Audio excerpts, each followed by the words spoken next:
guilty or not guilty, or your choices.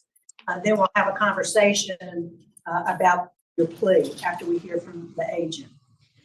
Specifically, you're accused of violating the conditions of your parole. Condition 4A, which states you engaged in criminal activity associated with people who were known to be engaged in criminal activity and failed to refrain from the use of illegal drugs or alcohol, as evidenced by your admission on April 5th, 2022, to ingesting marijuana on or about March 15th of 2022.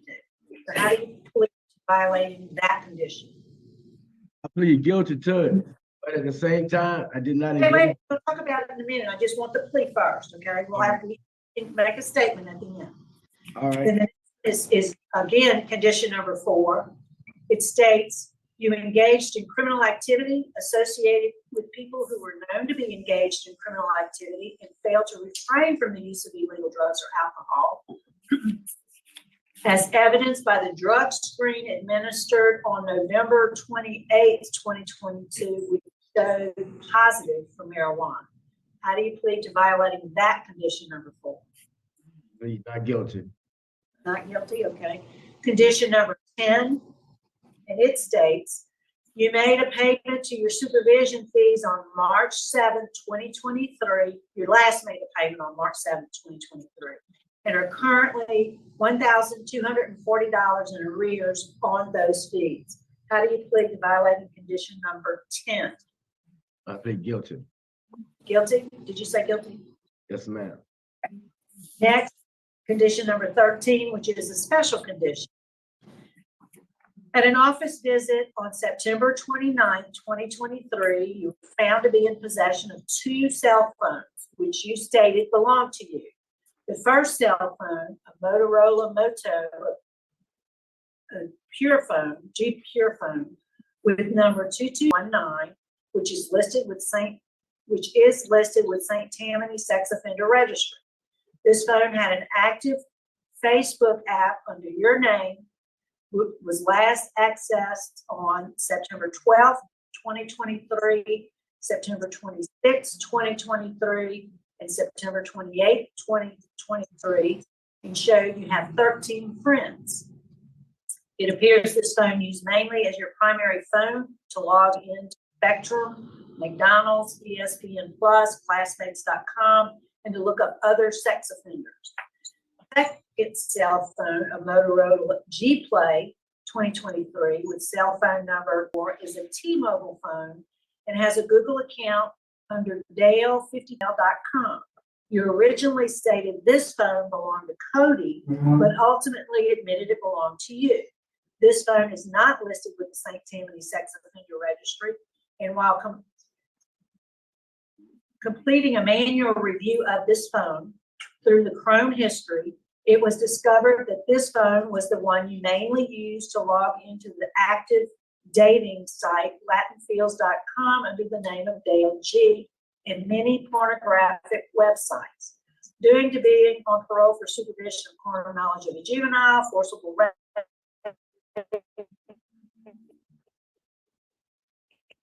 and aggravated battery. How do you plead to violating condition number 13? Plead guilty. Guilty. Okay. First, I want to thank Agent Everly for being here this morning. Sir, we'd like to hear what you have to say to us before I turn it over to Mr. Freeman. Yes, ma'am. Mr. Garner is a nice enough guy. I had no problems with him. There was some issues at the house, but we were dealing with them until he reported the office and we discovered a second phone. And what you read there is all what was on the phone. There was some search histories that were kind of disturbing, which are added to the back of the packet. The fact that he was on Facebook in Latin Fields were violations of his sex offender contract. And then that's basically the gist of it. Okay. Steve, you had pornographic websites on that computer, on his cell phone? Say that again, Pete. Did he have pornographic sites on it? It was the searches. There was, there wasn't pornographic sites on there that he had logged in on one of the back of the packet. Those were all his search histories on that phone. The first phone had nothing on it that was of substances. It was one that registered with the sheriff's office. The second phone had all those, he had logged into all those websites. That's what he was searching for.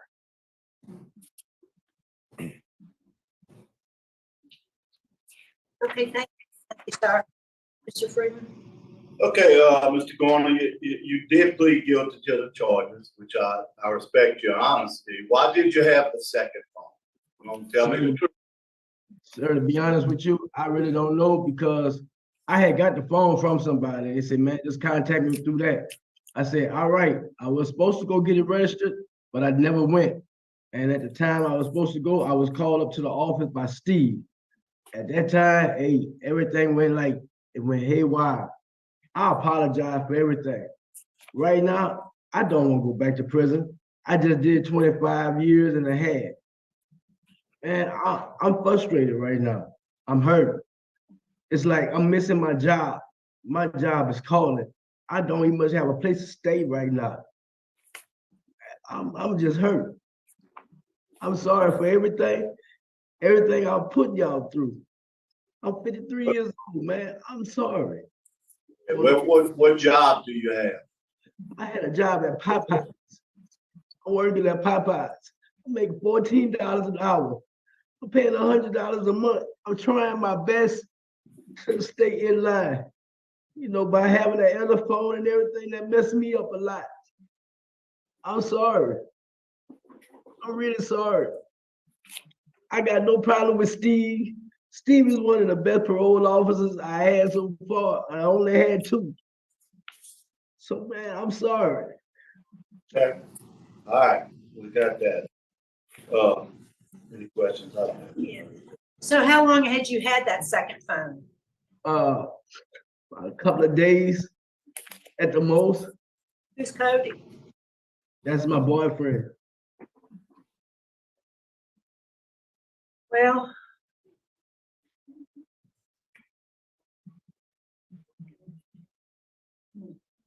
It's not his phone. It's my phone, man. I'm sorry about that too. It's my phone. yeah. All right.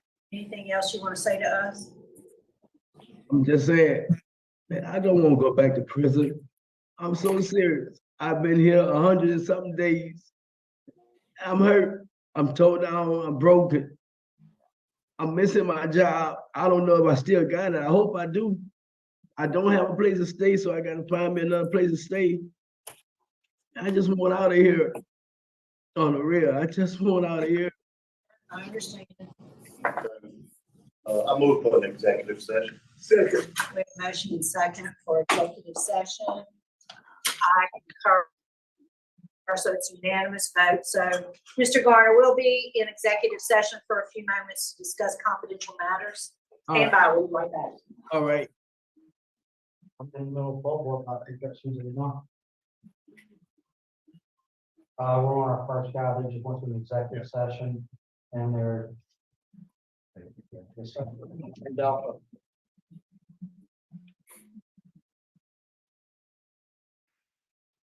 All right, Mr. Garner. Can you hear me? Mr. Garner, can you hear me? Yes, ma'am. You can hear me? Yes, Okay, ma'am. we are back to regular session. We're prepared to vote. Mr. Freeman will be voting first. Okay, Mr. Garner, you pled guilty to all violations. I know the sex offender contracts is read with you and gone over several times. As you say, Mr. Steve is a very good agent.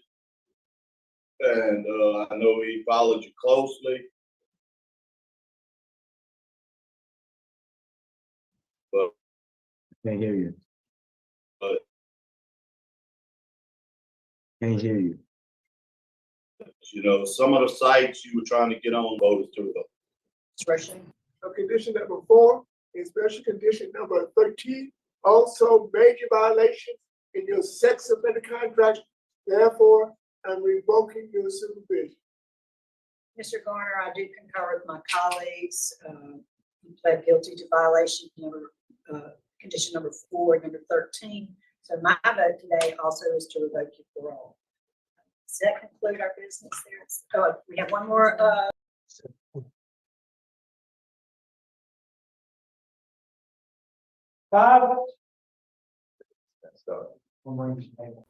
Well, this is a case that I don't feel bad for him. Yeah, he's been serving since 1997, 25 years and 6 months. He was let out in 5/8 of 21, and then he was revoked at 9/8 of 23, and now he's having his hearing. And in Louisiana, to get a sentence where you serve 25 years and you're still backing time for sexual assault, you know that it was bad. You know it, because we have seen what type of sentences they typically give, and I don't believe this was a something that he went to trial for, because Richard wasn't able to find any appeals. There's no news on his offense. So my guess is, I mean, it shows in 97 he has 2 charges that took place on the same date. One was carnal knowledge of a juvenile, and the other was forcible sexual assault. And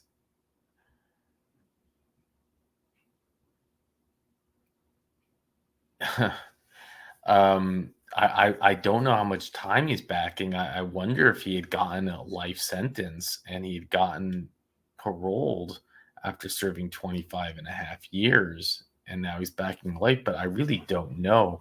And he had 2 phones. Quite obvious why he had the second phone. It was to do this type of stuff. I mean, you don't get a second phone unless you're hiding things. We don't know what websites he was visiting, but the parole officer said it was, I think, to quote him, disturbing. And I'm sure I would take it for face value that it was. And you just have to, you might say, well, who cares? Let him go if it's not I don't know. Some people might say if it's not illegal, let him do what he wants. But it is illegal. He's a sex offender. But again, it's only speculating what kind of sites he was visiting. But he didn't get new charges, so maybe it wasn't illegal content he was visiting, just disturbing content. Because otherwise, you might think he'd have new charges, right? And he doesn't have new charges. Then he has his Facebook account, which he has a total of 13 friends. You must say, poor guy, right? Who uses Facebook anymore? By a raise of hands, who uses Facebook? Now, I know I use Facebook to keep in touch with family and friends, but I actually don't have Facebook anymore. The strangest thing happened. One day, my account was somehow hacked. I don't know how. It was one of those accounts that was then turned into a celebrity account. And I just went to log in one day, and it was your account's been permanently banned. And there was no way to appeal it. There was no way to say, wait a minute, I'm an early adopter of Facebook. I've been using it without doing anything wrong for, I don't know, a bajillion years. And someone hacks my account, and you're going to then just say it's gone. I just said, oh, whatever. I mean, I was so done anyways with Facebook. It's okay. I didn't lose sleep over it, get upset. Whatever, it's gone. But I mean, if you want to tell me how that's not just absurd, they have their own problems of getting hacked by fake accounts, and yet they're punishing their loyal users, which obviously running any simple, most basic algorithm, you would know that I'm a real person, I'm a real user, and my account was hacked. But, there's a reason that Facebook is failing so miserably.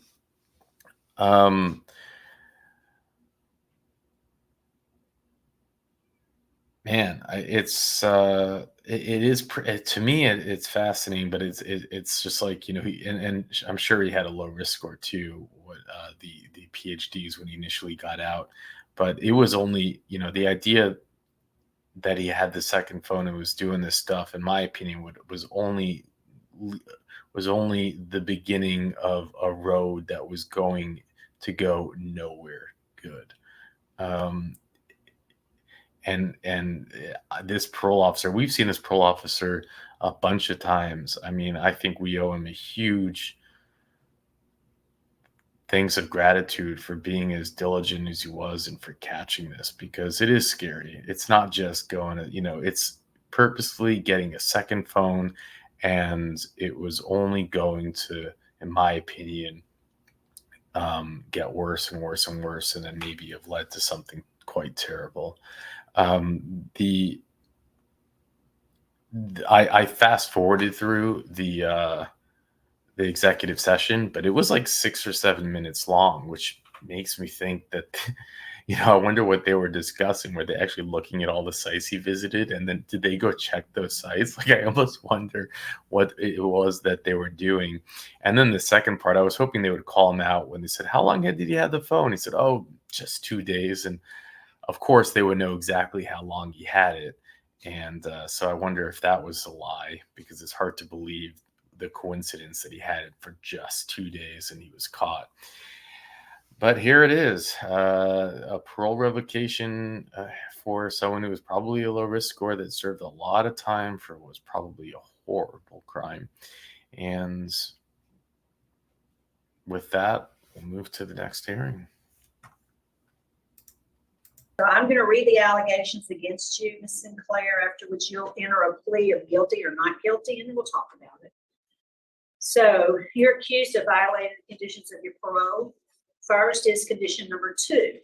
You failed to report to the probation and parole office for the month of November 2023. How do you plead, guilty or not guilty? Guilty. Yes, ma'am. Condition number 3, you failed to live at the address listed on your parole certificate and failed to provide a valid address. You failed to get permission to leave the state of Louisiana, and you were arrested by the Panola County Sheriff's Office in Texas on December 5th, 2023. How do you plead to violate condition number 3? Guilty. And then finally, condition number 6, you failed to show the proof of valid employment for the months of October and November 2023. How do you plead? Guilty. Okay, so you pled guilty to violating all those conditions. Tell us what was going on with you. Whenever I got out, my grandmother was in a hospital bed in the home that I was going to live in, that I lived at with my mother and my grandmother. I was asked to leave, so I went to my father's home, which is on state line. It's right there. You can walk to Louisiana from, and he let me stay there. He's also been in the hospital. My mother is currently in a nursing home. So it was just my grandmother who was in the hospital bed at the 192 Gray Eagle address, and the nursing staff there did not want me staying there. So I went and stayed at the only other place that I had, which was my father's. And that's how I ended up with all those charges. And then I didn't have a telephone once it became November.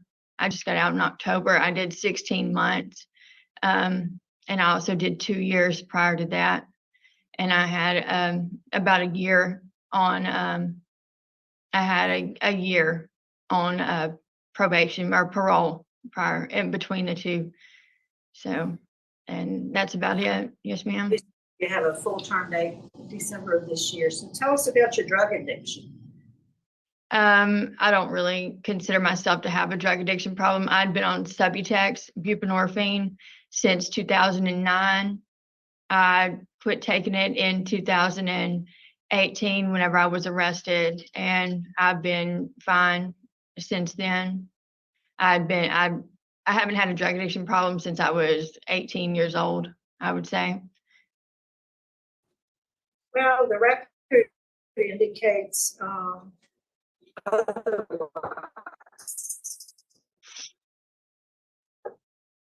so you're doing time for bank fraud, and were the drugs involved with that crime? No, it was my mother. I used my mother's debit card, and my mother filed identity theft charges against me. It was between me and my mother. Right, And but there was no drug involved? no, ma'am. No, ma'am. It was just a mistake. It was a Drugs at that mistake. time? No, it was a mistake. I honestly, I got out $200 off of her card to get some groceries and some money for gas. It was about $400 that I used off of her debit card. I apologized for it, but someone at her work wanted her to file charges because she worked for the bank that I think the card was through. My mom worked for Barksdale Federal Credit Union. So and- why do you think that the nursing staff where your grandmother was at that house, why do you think they didn't want you in the house? She told me that there were some other family members coming and that they didn't want me in the house. That's literally what she said to me. They didn't want me there. I had taken a bus home from here, from Cattle Correctional Center. I took the bus. I walked from Willis Knight and Piermont to my grandmother's house in the house to Gray Eagle. I got there and she wouldn't let me stay there. But my grandmother has passed away now. I assume that somebody came in town and buried her. I don't know what, and anyways, I haven't spoken to anyone about anything. I don't have anybody's phone number and nobody's come to see me. I'm the only child. I don't have any siblings, and I just have 2 children. Where are they? They're with their father. How old are they? They're 11 and 9 now. I haven't seen them. I haven't really seen them since they were 5 and 3 because of all this mess. So you had no contact with kids? I did in 2020, yes, ma'am. When I got out in 2020, I did have contact with my children until my mother and my grandmother didn't want me. Anyways, staying at, I don't know. You got a lot of issues you gotta work on. It's not really that much, but yes, ma'am. Yes, ma'am. Anything you wanna say to us? No, ma'am. Well, now if you got I want to apply for I worked at McDonald's while I was incarcerated, and I was like, they make good enough money an hour. They make $9 an hour starting out. So I was thinking I'll just go reapply at McDonald's, and at least, because I don't have any work experience really, except for that and working at a call center. So I was going to try and get a job at McDonald's and see if my ex-husband will help me with a place to stay.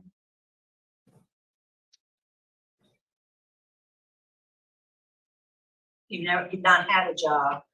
What I saw in the record was you did do some work release work at McDonald's, but you were a stay-at-home mom, so you never really worked outside of the home, so you have limited experience. Yes, ma'am. Just for the call center, I worked at Budget Prepay and then at US Support are the only 2 places that I've worked at. Well, and I was a bank teller when I was 16 for a year. I was a bank teller. I worked at US Support, and then I worked at McDonald's. It's just been a while since I've worked. Yes, ma'am. Commander, is there anything you want to say about Ms. Sinclair? Well, she was booked in on December 13th, and she received 1 write-up for cursing and a deputy and wanting to fight with a deputy on December the 21st. Thank you. All right, Ms. Sinclair, I think we're prepared to vote. I'll be voting first, and there's some indication in the record you might would benefit from a substance abuse program. You're claiming you don't have a substance abuse problem, so unless you're willing to do that, I can't send you there. So you pled guilty to violating condition number 2, 3, and 6. My vote today is going to be to revoke your parole. Mr. Roche. The substance abuse program through the parole. Ms. Sinclair, Yes, sir. my vote is the same. I will revoke your supervision because you violated the conditions of your parole. Yes, sir. mine is the same because you've gone to supervision and never reported. All right, Ms. Sinclair. Take advantage of wherever you're housed and try to get some program opportunities and some job skills training. You'll be out soon. Good luck to you. All right. Thank you. Yes, ma'am. conclude. That, Commander, that concludes our business at your facility. Thank you so much. We're going to sign off at 9:43. Yes, ma'am.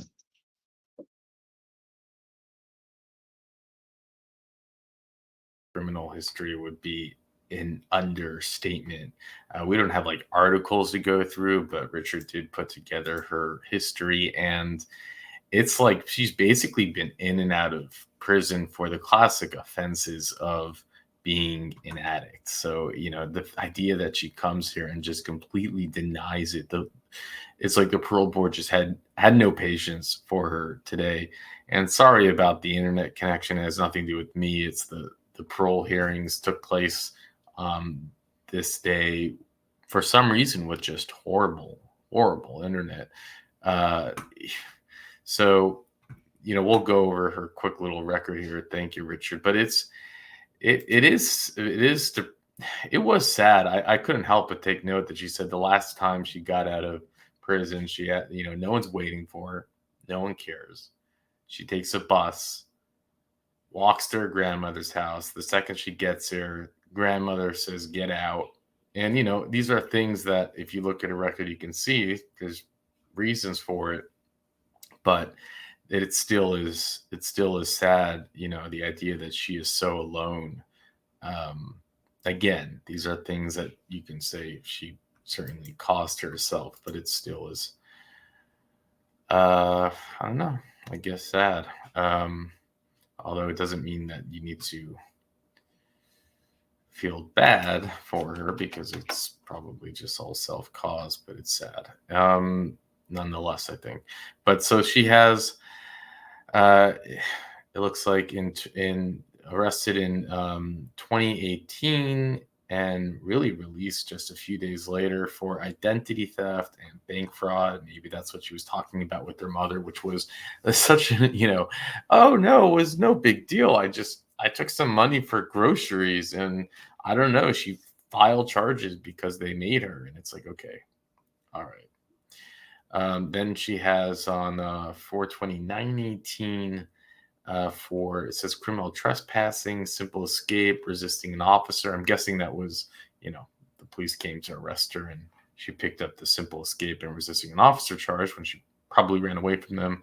She was released just a few months later on 6/18.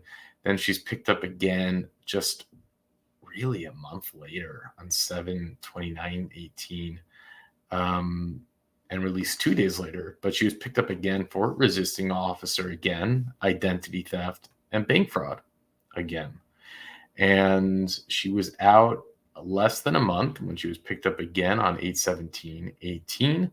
This time it was for operating a vehicle while intoxicated, a state probation violation, and it says, you know, I don't know, they listed twice operating a vehicle while intoxicated. Right. So that's 8/17/2018. She was released just 2 months later.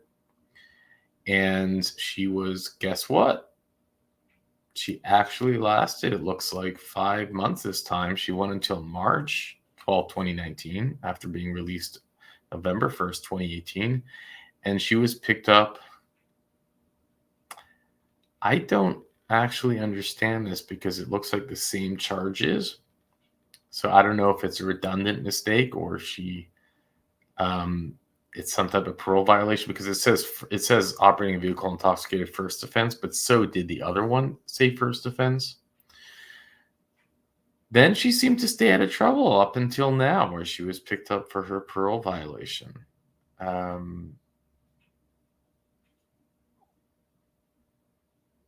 But it's not, again, not clear to me if, I guess maybe it's because she's been in jail for a while. But yeah, the first step to, you know, she's not even, it's just, I don't know what to say. I mean, the first step to, of course, getting better is to admit that you have a problem. And she sits here in front of the board and says, oh, it's not a big deal. It's like, you know, but there you have it. We can, it's, you know, what's interesting is we don't see a lot of female revocation hearings. I can't, off the top of my head, I just don't know if we see more than 3 in like the hundreds of 100 or so revocation hearings that we've done, how many have been female? But with that, we'll move to the next hearing. Specifically, condition number 4, you failed to refrain from criminal activity as evident by recent arrest on September 19th, 2023 by the Shreveport Police Department. You were charged with domestic abuse battery, which was amended to disturbing the peace. How do you plead to violating condition number 4? Which one am I pleading? Which one am I? I'm pleading not guilty to the disturbing of peace. I mean, you're pleading guilty or not guilty to violating the conditions of your parole.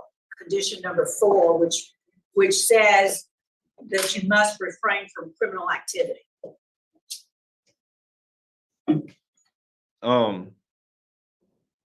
I need a guilty or not guilty plea. Not guilty. Okay, now we can talk about it. Is there a statement you'd like to make? Yes, ma'am. All right, what is it? I want to talk about the situation, right? I'm about to talk about the situation. Tell us Right. about it. I ain't know the girl long, and okay, I don't even know where to start. I ain't. So let me tell you what I got. Let me tell you what's in my, okay? Yes, In ma'am. my record, and the victim's name is Ashley Miller. There were multiple witnesses that saw you punching Miss Miller, pulling her out of the car by her hair. She had visible injuries. Respond to that. The only time all right, I'm gonna skip the day before when we had got into it, when we was at my mom's house, because we're gonna go to okay. I never even went on that side of the car, you know. Whenever she hit me and I slammed on the brakes and got out, and I told her, because the police we just had an incident when she just had took the car, and when the police pulled up, they said that it's not Grand Theft Auto, that it was unauthorized use of a vehicle. I'm like, okay. They was like, they told me that I had to bring the girl back home, you know. And I was like, okay, well, we ain't making 10 blocks. She started tripping and doing the most. She hit me or whatever. I got out the car in the middle of Lining Avenue, you know. I never even went on that side of the car. And I told her 2 options, either keep your hand to yourself or get out, you know. Pretty simple. And she was like, get my stupid tail back in the car. Bye bye. I got back in the car. Well, eventually she was like, you know what, let me get out the car. And I was like, no, the people said to bring you back home. So she grabbed the steering wheel, I slammed on the brakes, she hopped out the car while it was still moving. That's when I called the people and was like, hey, I can't bring her home. She just dropped out of a moving vehicle. You know, she's not in her right state. She's, you know. So she was under the influence of drugs or something, and the police report says you were too. All right, in that case, then, you know, because see, when the police, when the probation, when I went to the parole preliminary, when he read the report to me, it kind of blew my mind, because she said that she's known me for a year. I only known her for a couple of weeks. She couldn't even tell you my full name. Well, that's beside. All right. That's beside. All right. At the end of the report, it says that, it looked like we both was under the influence. Okay, in that case, when he came pull up the first time, why did you let her get back in my car and let me drive away if I was under the influence? You know? All right. Any questions? Well, we want to hear from your mother. Ms. Gail, are you there with us? Is there something you'd like to say to us?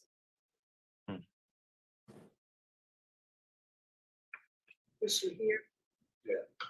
Oh, there she is. Ms. Gail, I'm sorry, you're on mute. Can you unmute your device? Mute. Okay. Yeah, You can hear me now? Okay, I'm sorry. This is new for me. Yeah, I would like to say something. If he's never ever put his hands on a female, because he knows what I've went through. And that's why I have his back right now. I had told him when he came home last year, after his jail time, I would not do jail time again with him. He's been doing awesome. He's been working.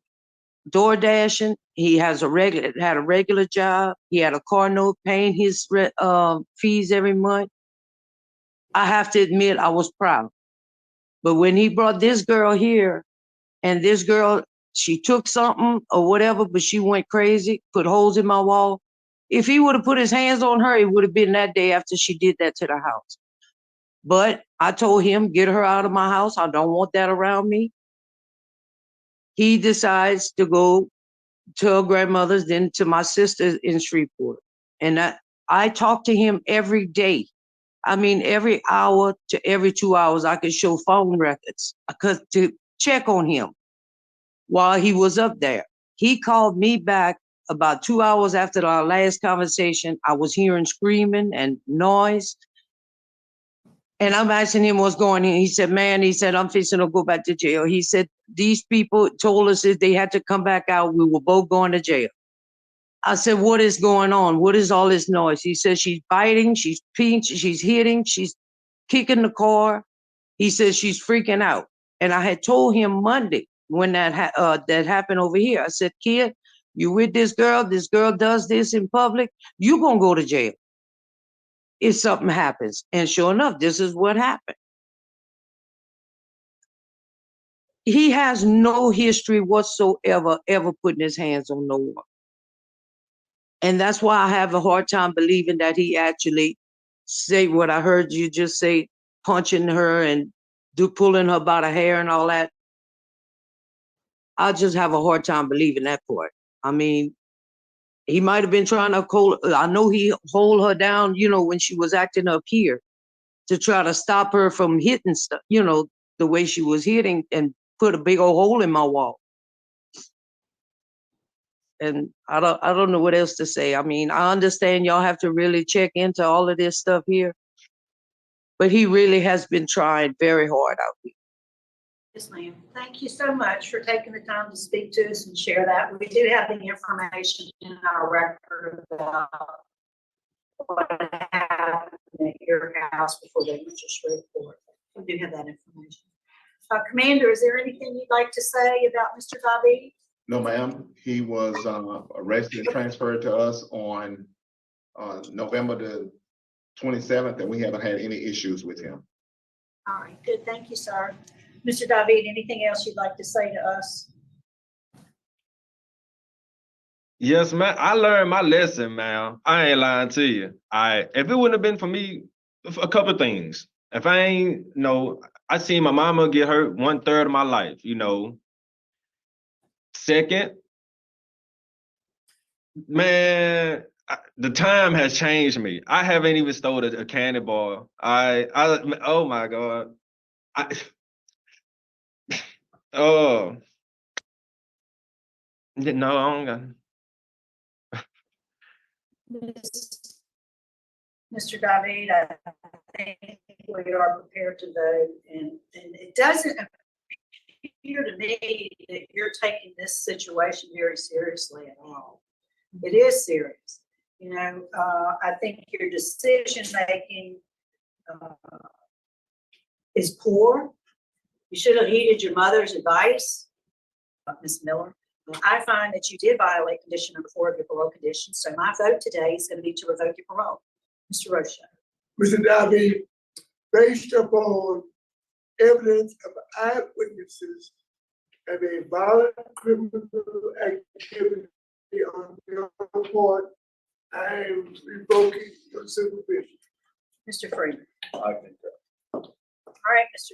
David, you've received a unanimous vote this morning to revoke your parole. You will have the opportunity to apply for another hearing. I would suggest that you take advantage of any program opportunities that are available to you and reapply when you're eligible. We'll send you that information to let you know when you can reapply. Good luck to you, sir.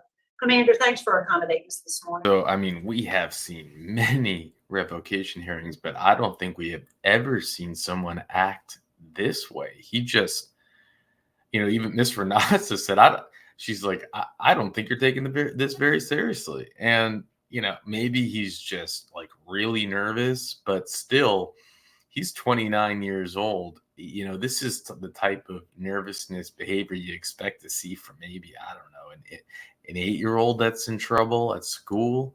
it was really just bizarre, quite bizarre. You know, like the laughing and it was just, I've never, you know, and keep in mind, like he's been locked up for a long time. It's not like he's just pulled off the street and before you know it, you're in front of a parole board. He's had nothing but time to think about what he would say and how he would act. I mean, he's been, yeah, by the time of this hearing, he was booked 11/27. He was 49 days in jail to think about this hearing. It's not clear to me what he did. So how much time he's backing up? We don't have that. We don't have anything on him really. But yeah, you know, his what was it? His mother comes in and says, "Oh no, it's not possible." It's like, okay, you know, I mean, you have to do what you have to do, but they didn't believe him. They have the police reports, they have the records. So coming in and just denying it completely is never going to work for you. But just really the way he handled it is never going to work for you. It was, yeah, one of the more bizarre type hearings I think that we've seen. But I think that I did catch him saying that he wouldn't have done it. He's seen his mother being abused most of his life. And, you know, that does stick out as just being so sad. Well, we can move to the next hearing. On October 19th, 2023, and I believe that is a typographical error, which should be dated August 30th, 2023. So Yes, ma'am. August 30th, 2023, you were involved in criminal activity in the commission of the offenses of domestic abuse battery, 2 counts, and disturbing the peace in West Feliciana Parish. You were arrested by the West Feliciana Parish Sheriff's Office on August 30th, 2023. On October 12th, 2023, you pled nolo contende to disturbing the peace, which was amended from domestic abuse battery in West Feliciana. How do you plead to violating condition number 4? Yes, ma'am. Guilty or not guilty? Yes, guilty. Okay. And then condition number 10, it states you're currently in arrears for your parole fees in the amount of $567. How do you plead to violating condition number 10? My parole still going up higher than what I'm setting, but I'm guilty of that if it's so. Yes, ma'am, but I'm gonna pay Your it. plea is guilty. Yes, ma'am, guilty, Miss Ma'am. Yes, You ma'am. make an explanation to Mr. Roche. Mr. Roche? Yes, ma'am. Thank you, Madam Chairman. Good morning, Mr. Eames. How are you? Sir, you're breaking up. Good morning. Good morning, sir. Good. Mr. Eames. Yes, sir. Or is it Ebbs? It's Abs, EB. Yes, sir. Abs. Okay, Mr. Ebbs. Let's talk about your domestic abuse counts. Tell us about it. What happened? Thank you, sir, for asking me. Sir, that's my 17-year-old daughter that got me here and didn't never know the outcomes of what was going on. I made a rule in the house on the 29th when she came in with her friend. The next morning outside, I was getting ready to do some construction work to our home. She come out the house and jumped on me. I called 911. The 911 caller told me to stay on the phone. I stayed on the phone until they got there. Her mother and them was trying to stop her from doing anything. I never disciplined my children not one day in my life, and I didn't discipline her that day.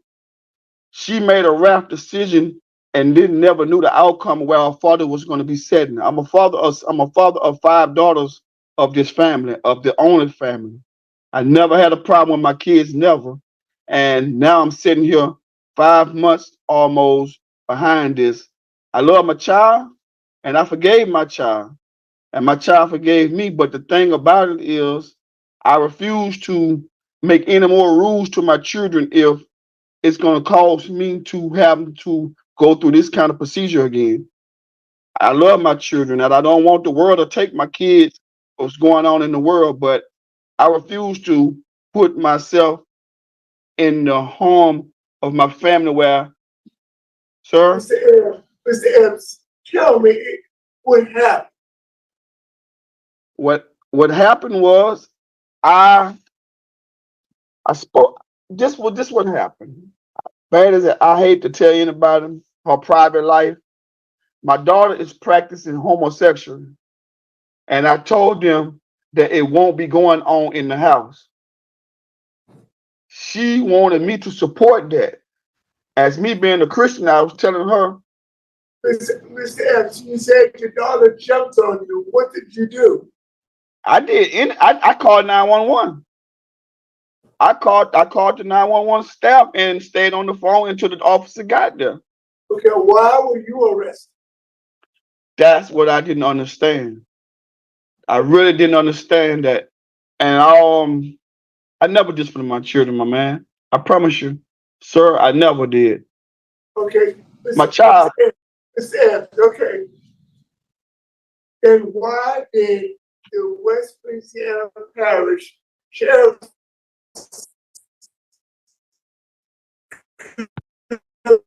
your house disturbance? Let's start with May 31st, 2023. You came out and you had some problems with your wife. And that's prior to that day, right? Yes? Yes, I barely can hear you. I'm just trying to put what you're saying together and read your lips. What happened was my wife was mad because our car got towed. And she kept bickering them on about things about the car. I never done anything to my wife, but I couldn't get the car out of the pound because the car was still in the previous owner name that who. Mr. Evans, tell me why the sheriff's office had to come to your home. They came to my home because my wife was disturbed. My wife get a disability check. My wife have mental problems, and I love my wife, but my wife called 911, not Edward. Okay, And now, okay, there was another report and it involved your brother. So what was that about? that was my nephew, not my brother. Okay. Yes, sir. That's the same morning him and her jumped on me at my home at 8582 Sligo Road. That's what him and her did. They done that. And I called 911. I Mr. never Evans, violated. Mr. Evans, Yes, sir. the sheriff's office came out to your home on May 31st, August 27th, August 28th, and August 30th for 4 separate disturbances. There is a problem, and it might be you. No, sir. I do know the May part. The May part, the sheriff came out because my same daughter had jumped on me once before, and Officer Honeycutt came and diffused the problem. I never caused the problem with my family, or I would have been arrested. I'm Okay. a father. I'm a father just trying to help my family, And prior to this here, my child, I ran over my child purchase. I'm not a father at my house, and it's still going on in my home. Okay. I understand. Mr. Evans. Yes, sir. Okay. You're a third felony offender, am I correct? So is it my third felony? Is it my third felony offender? Yes. That means You've been convicted of 3 felonies, right? in my past, yes, sir. And the last one that you're on parole for now is possession of a firearm by a felon. Is that correct? You're sure right, sir. And you were arrested on March 3rd, 2021. Is that correct? For that? Yes. Yeah, yes, sir. and you were convicted on June 16, 2022. Is that correct? Yes, sir. And you got 5 years for that, right? Yes, sir. Yes, sir. I understand. And you got paroled on I think December. December 21st, Yes, sir. after serving only 6 months. Is that correct? Yes, sir. Tell me what programs you completed in the 6 months that you were incarcerated.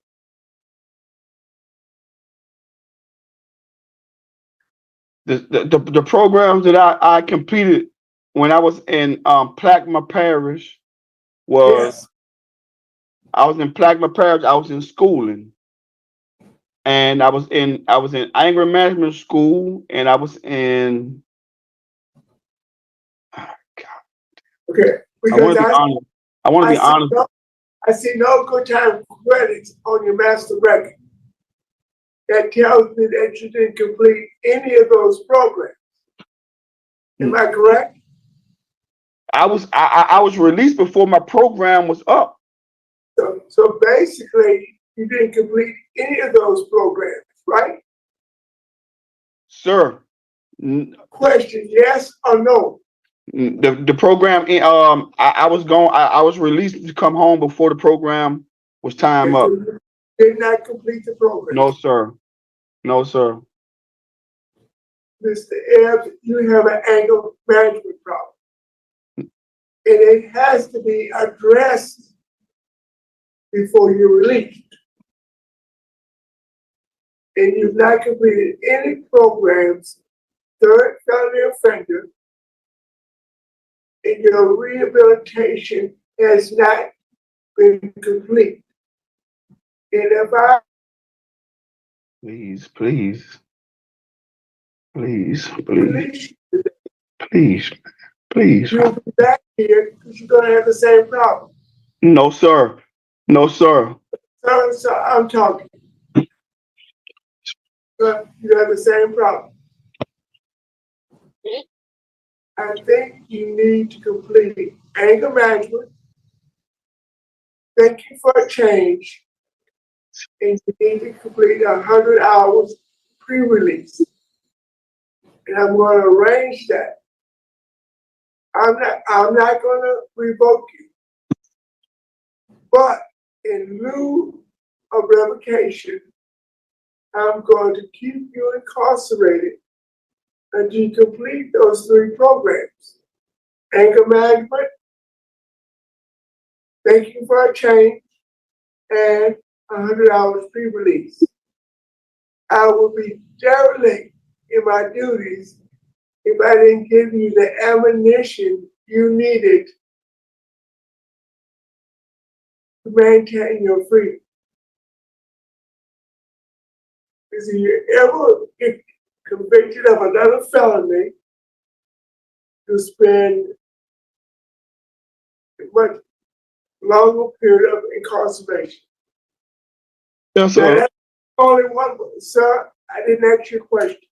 Yes, sir. I do understand.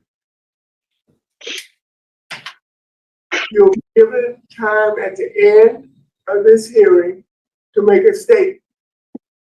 Yes, sir. But you need anger management, thinking for a change, in 100 hours pre-release, Madam Chair. Yes, sir.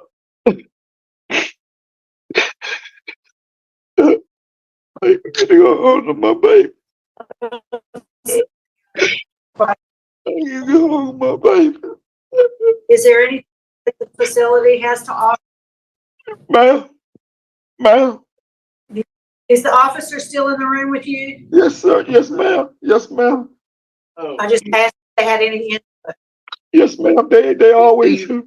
He's been over here with us for 31 days. And he's been working in the kitchen. He ain't got no disciplinary reports. And he's been very respectable to us over here. Okay, good. That's good to hear. Thank you, sir. Yes, ma'am. Mr. Ebbs, is there anything you'd like to say briefly to us before we go? Ma'am, I've been a father to my children. for 24 years. I buried a child. I buried one of my children out of 6 of my family for 24 years. I ain't never disciplined my children a day in my life. My child sat here, and I'm missing my children's birthdays. I'm missing their holidays, and I'm a father of the home. I told them I have a mental wife. I got waters busted at the house. I got things going on that I ain't done. I got old daughters. My children missing out on things because my 17-year-old daughter made a rap decision that she didn't know her daddy was going to be here this long. Now I got to sit here, and my other children got to suffer. I love my Mr. Ebb, Yes, Mr. ma'am. Ebbs, did you know you were having a hearing today? Ma'am. Know you were coming to see us today? Yes, ma'am. I was waiting. I've been waiting patiently. Where's your family today? Ma'am. Where's your family? My family. Where is your family? My family at home. Tell them you were having a hearing today? Yes, ma'am.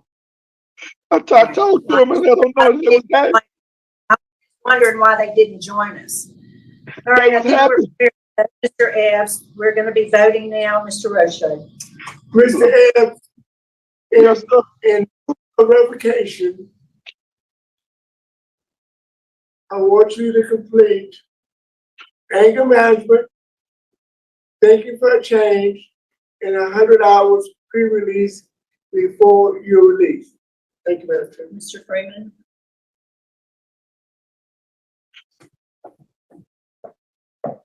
Can I ask a question? We're voting. Thank you.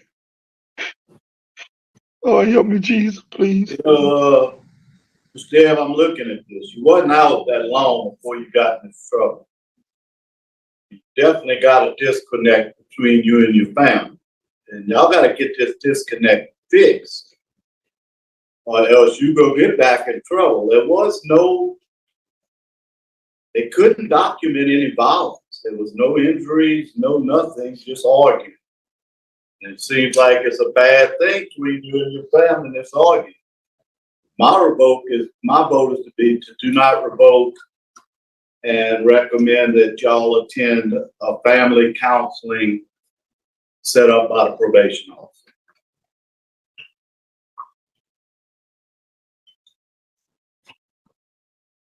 All right, Mr. Ebbs.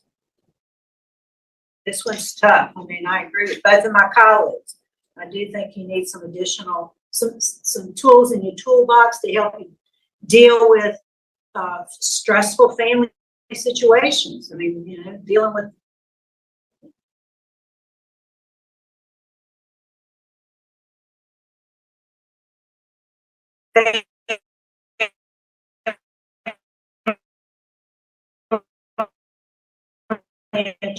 children is not all.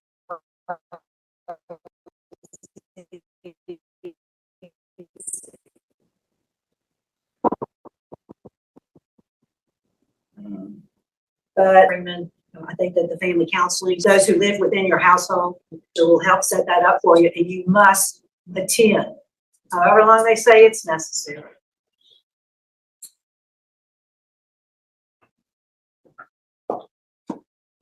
What's your question? I can't hear you. He's looking.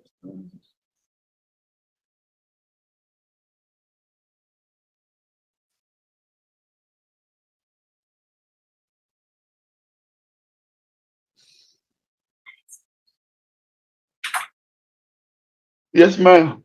What was your question, briefly? Sir, how long I'm gonna be locked up still where I can't provide for my family? That's all I want.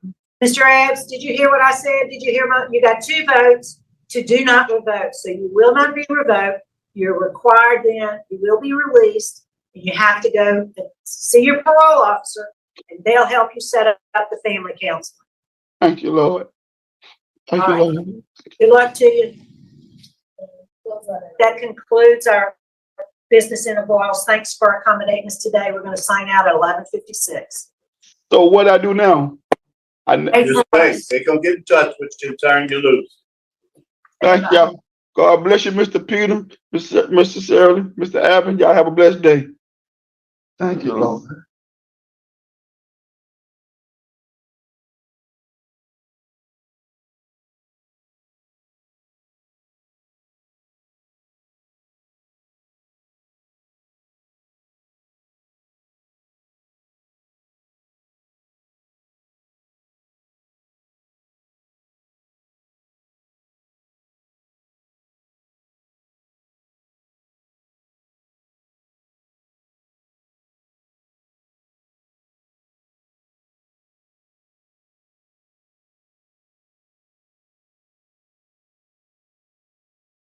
Wow, I'm actually surprised that they did that.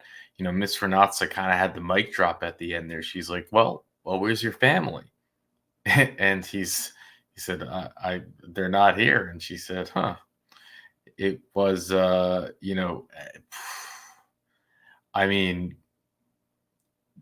like Mr. Freeman said, I guess he's like, well, there was no indication of any physical harm, so it was just that there's yelling, and then it's just kind of, if that's really the case, it does make me wonder a little bit. It's like, wow, can you really get arrested if it's just yelling? Like, were the police just so fed up that they were called to his home 3 days basically in a row, and they just said, you know what, enough is enough. And then he was backing like 4.5 years.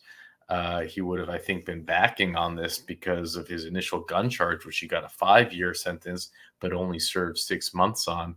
We don't have any other information on him, but it's I thought it was just a horrible, really, parole hearing. He seemed to, starting off by playing, well, I'm a religious man, and it's my daughter's fault. She's a lesbian. I'm like, okay, we've heard a lot of different excuses, but here you go, going in and saying that it's your daughter's a lesbian. You don't allow that because you're a Christian man, and then your daughter jumped on you, and then you got revoked. And I'm just thinking, okay, we've heard a lot of stories. This one's pretty bad, and they're just trying to give him another shot. They're trying to say, there's no report of actual physical violence, even though no one in your family showed up, wrote a letter, or anything.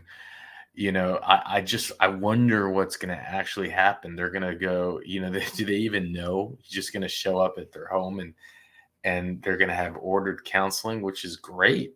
I think that's really great that they're going to do that. I wonder how it's paid for, and then how, gosh, it's a little bit wishful thinking, but I guess they're actually trying to solve a problem, and we should be happy about that. Sadly, it really wouldn't surprise me if we see him again sometime very soon. But this is, if the police are getting called 3 out of 4 days, you're probably the problem. And you have your daughter jump on you. You have to wonder, I wonder why a 17-year-old would attack you. But and then everyone's calling the cops on you. It's like, I wonder who the problem is in this scenario. Definitely being a father of 5 daughters cannot be easy, that's for sure, but no reason they should be calling the cops on you. But I was surprised. I was really surprised they took it easy on him. Also, we don't see a man break down and cry, or if you want to call it fake cry. I'm not sure how you want to play this one out. We don't see that very often at all. And we have seen people who are backing up life sentences not put on that kind of show. We have seen people backing up 15, 20 years not put on a show. He was backing up at most 4.5 years if he had served his full sentence. And he seemed pretty worked up, which, I'm not blaming him. I would probably do the same thing if I was facing any time. But it's just not something that we really see. Then with the whole internet timing out, which has been frustrating all day today, he was like, he actually thought they revoked him, which I thought so too at first. We're not, this was a bit of an anomaly type hearing, I'll tell you that. What do you think? You think that it's just going to work out? He's going to go home and they're going to get the counseling? Man, I don't. If we see him again, we'll play it here. I hope that we don't. We'll move on to the next one. DOC number 69610, first class offender, parole eligibility date 6/17/2022, not eligible for good time, life sentence, aggravated rape. Does that sound correct? Yes, sir. You answer Ms. Pearl Wiles, please. Good afternoon. Good morning. Good afternoon. How's it going? A little nervous. Now I'm gonna have to call you by your first name now, because I'm from the other end of the state. I can pronounce those things in South Louisiana. She's from North Louisiana. So I have to call you Herbert, if that's all right. Okay, tell us, call out for the record, how long you've been in jail? How long been incarcerated? Yes, sir. Almost 54 years. And how old are you today? Be 72 next month. 72, yeah, December the 28th, huh? Happy early Yes, ma'am. birthday. All ma'am. right. The records I have show you've been a Class B trustee since 1984. Is that correct? Yes, ma'am. And the only reason why you're not an A is because you're sex offense, right? Yes, ma'am. I'm trying to give you the easy one so that you can get warmed up to talk. It don't seem to be working. Answer the easy one first. So tell us about what you're doing now in the prison. What's your job? I'm a barber, cut hair. Okay. I mean, I was impressed with reading how you self-taught yourself a lot of skills. Tell us about that. Self-taught yourself. Mostly self-taught. Yes, sir. When I come here, I didn't have an education. I couldn't read or write when I come here. I'm only taught myself since I've been incarcerated. I couldn't read or write when I come here. So tell me where you are with your high set. How's it going? Good. What grade level are you at now? Well, I haven't tested Yeah. yet, but they say that from what I learned since I've been incarcerated, I think that my level is very great compared to the jobs that I had, clerk jobs. And so having the clerk jobs that I have and I've fulfilled, I mostly feel like my level is way more higher than it was when I first come in. Good, good, because our reading does open up a whole new world for us, doesn't it? Let's talk a little bit about your crime. You have 2 rape charges. So tell us a little bit about that. Who were you then? Well,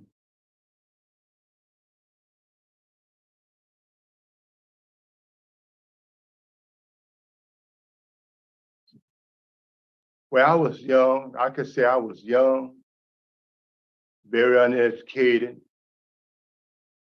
You understand? I have so much regrets, and really, I don't know what was going through my head at that time. But I have so much regrets that you or nobody probably would even ever imagine the regrets that I have, from my victim. I know that if I'm hurting from all this, I'm more than sure my victim is hurting as well, and I deeply apologize for that, because, I have so much regrets behind it. I see you completed a sex offender treatment program. Is that correct? Yes, ma'am. And you were an instructor in the class for a while, right? Did you lead the class for a while? Sex offender class. Which one it was? What you say, what? The sex offender class where you're peer facilitator? No, I finished all them classes. Yes, sir. And were you a peer facilitator for the sex offender class? Yes, ma'am. And you took victim awareness in 2019. So you, Yes, ma'am. that as well. That's good. If you're successful today, what are your plans? Well, my plan is if I was to get out the jail tomorrow. Yes, sir. My plan was to get out and try to help people that I knew that needed help, and the help that I didn't have when I was growing up. I feel like I can be a big help with people in society, the community, and give something back to them. Whatever I could give back to them. you know, I wouldn't have a problem doing so. Oh, so where would you live? I would go to the Parole Project people. Okay, all right. I want to just go ahead and state this for the record. I couldn't seem to get you to state it. You learned small engine repair. You were the boxer trainer, right? You was boxer, then you trained other boxers. I boxed first, then I went to train. I trained fighters. I trained fighters. You learned some culinary work as well, right? Yes, You learned the culinary skill as well. yes, ma'am. And then you learned the barbering skill as well. But it's barber skills. It's a lot of skills that I learned over the years. Barber was my last one that I had. I was a small engine repair, rebuilding lawnmower. That was one of my skills, rebuilding lawnmowers. And before that, I became a clerk after that, where it was my job to the inventory, do paperwork. I was a plumber. I was a plumber at one time. I was a plumber. Okay, good. I just wanted that on the record, the skills that you had. And I do want to state for the record that probation parole, they for the victims, BACs, they made every effort to reach your victims, and they were unsuccessful. So we don't have their input today, and you are a first offender. I just want to state that again for the record. Warden, what can you tell us about Mr. Herbert? Well, he's been a barber now, going back, I think, since back to 2008. He's held that same job at various areas, Camp F, Camp C, and actually he was in quarantine for a while, so he got to visit with COVID. And other than that, really not any problems at all, considering the length of his time here, the fact that he's been a Class B, which is the highest that he could attain, and he's had that for many years. All right, thank you, Ward. Sure. All right, Jimmy. Okay. We're from Andrew Hunley. Ms. Wise, I'd like to point out one thing first. He says he was self-taught barber, and as long as I've known him, he's always been bald. So I'm not sure exactly how he was self-taught. I guess he had to practice on a lot of people. I'll be honest with you, I never let him cut my hair when I was at Camp F, but know him very well. I would like to point out that Herbert is also an Act 544 lifer. He pled guilty to these crimes over 50 years ago, with the exception that he would have an opportunity for release after 10 years and 6 months. It's been over 50 years, but that opportunity is here today. Parole Project stands committed to support him. I will say that because of registration issues, this is the reentry model that we're proposing in his case. We will support him 100%. He has an address with his niece in Slidell. To prevent him from having to pay registration fees twice, we're asking that he be allowed to release to his niece in Slidell, and we will have an employee a few days a week who will transport him to our office to gain his classes, his reentry programming, do all of his services until his services are done. That way he can go immediately to the residence that he will live long-term if he's granted, rather than having to pay registration fees for just being in Baton Rouge for a short period of time. And then again, the Parole Project will offer all of our services, 1-year case management to him that we would any other client. Thank you. Thank you. We'll hear from Ms. Peggy Rudolph. Like to make a statement, Ms. Peggy? Yeah, I'm just ready to have my uncle home. I met him when my grandmother passed away, and we've been communicating ever since. It's been many years ago.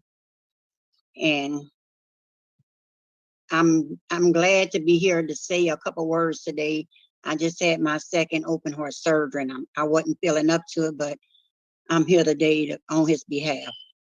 All right, well, thank you so much. Hope you get to feeling better. I saw that big red pillow heart you had. I knew you must have had something. Yes, sir. Yes, sir. Speedy recovery. All right, Thank now you. will Mr. Pichon, would you like to make a statement on your behalf?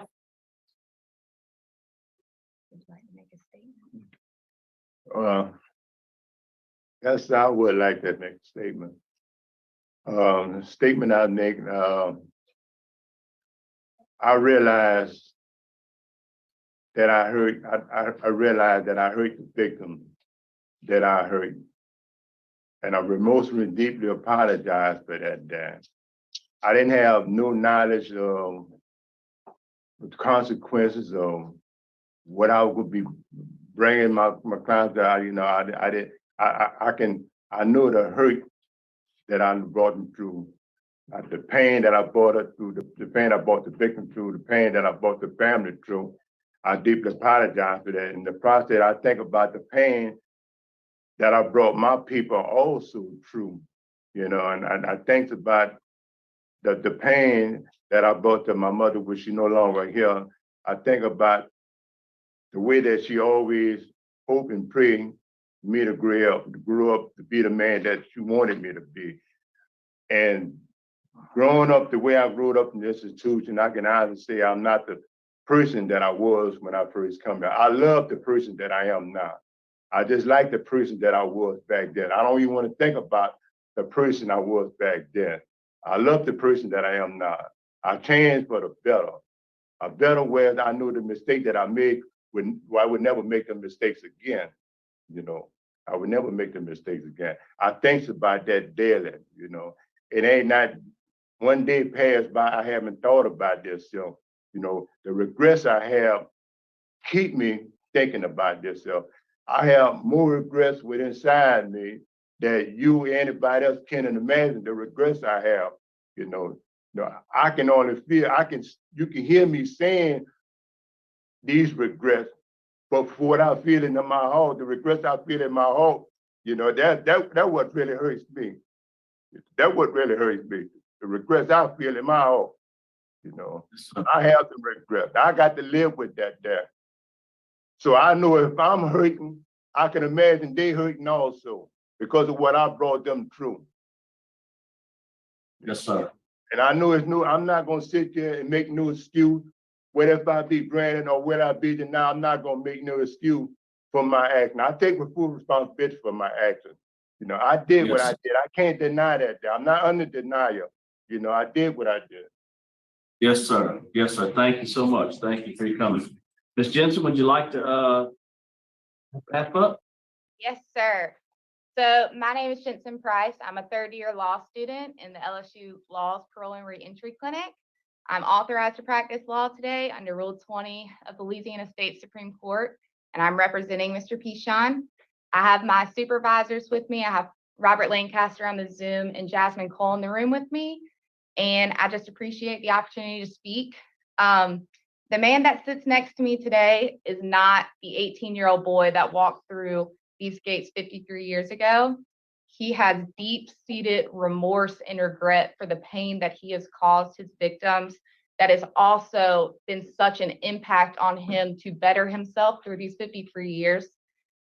He has shown profound institutional compliance through his trustee status. He's taken over 30 course certifications. And not only has he taken them, he has learned so much. He could go through each one with me and tell exactly what he had learned in that. And I found that impressive. At the current age of 72, he's essentially aged out of criminal behavior. He has a low Tiger score to show that he has, taken great measures to rehabilitate himself so that he can live within the community. He has a great reentry plan that ensures a prosperous release. And I have just felt honored to have the opportunity to represent Mr. Pichon. And I'm proud to know the man that sits next to me today, which is why I just humbly ask y'all to please grant Mr. Pichon release on parole and give him a second chance outside of these gates that he's waited so long for. Thank you. Thank you. Come prepare to vote. Yes. Ms. Yes, Wise? yes, sir. I concur, sir. You worked hard for this day long before you even knew this day would come. And that speaks volumes. My vote is to grant as well, to the Louisiana Parole Project and their plan to reside with your niece in Slidell. And I want you to cooperate with their plan. The only special condition that I have is I'm still gonna trust you, although you have no hair, like he was saying, though. The volunteer 8 hours a month with your barbering skills, perhaps homeless shelters, any nonprofit. You don't want to interfere with barbers. You'll be amazed how much they make nowadays to cut hair. But in homeless shelters and nonprofits, use your barber skills there. You can make a difference. That is my vote. 8 hours, 8 hours. Mr. Thank you very much. Ms. Price, great job. Mr. Pishon, you've had an excellent interview today. You have performed very well while you've been in prison. You've been a trustee since 1984. You've been in prison for 53 years. You're 72 years old. You're a low risk. You've taken some excellent programs while you've been in there. You've done a lot of good for other people while you've been in there. You've got an excellent transition plan. My vote, like, is to grant your parole to the Louisiana Parole Project. Good luck to you. Yes, sir. Chip, you're supposed to grant your parole. I'm also going to grant your parole for the same reasons as stated, all the work you've done and time you put in. It's time for you to go back out and give back. So you'll have 8 hours community service per month and you'll register as normal. So 3 votes to grant, your parole's been granted. And I'd like to say just to also Mr. Lancaster, look, the law students have been great. I won't be back tomorrow. So I don't know if y'all be here, but the law students, you guys have been great. Mr. Lancaster, you're a great group. Ms. Cole, 3 votes to grant, your parole's been granted. Good luck. Thank you. And we appreciate the committee allowing us to represent individuals. It's a great experience for students. So we appreciate your time and ability to let us do this. Absolutely. Thank you. Okay, so let's unpack this. I mean, for one, he's been locked up a long time, right? But to commit 2 aggravated sexual assaults is pretty scary. And we'll go over the details of this. And of course, thank you, Richard. So this is his appeal. It's interesting. It was decided as late as 2017. And I think the reason is that he was, in his appeal, he was arguing that he was 18 years old in 1 month, and should it be an illegal sentence because he, because people who are 17 years old in Graham versus Florida were getting shorter sentences. But it's like, they basically said, no, you're 18. You don't fall under the category of being under 18. Anyways, on December 1st, 2015, Herbert filed a motion to correct the legal sentence. That's what we just discussed.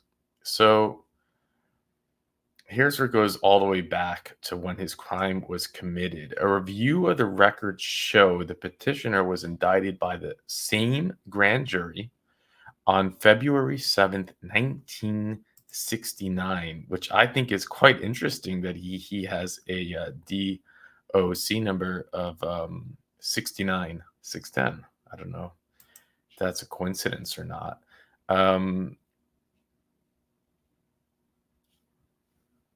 In 2 separate cases with having committed aggravated sexual assault, one occurring on January 26, 1969, and the other occurring on January 31st, 1969. And this is with 2 separate victims. So, again, this is what we know that they caught him for.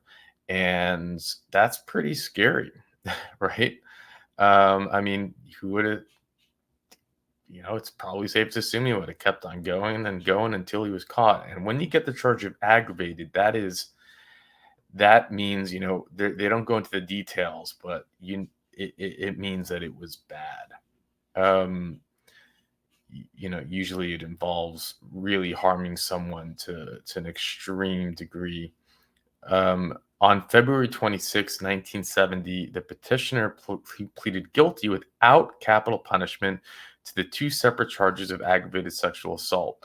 With the same proceeding, he was sentenced to life imprisonment and hard labor for each separate charge, and the sentences were ordered to run consecutively.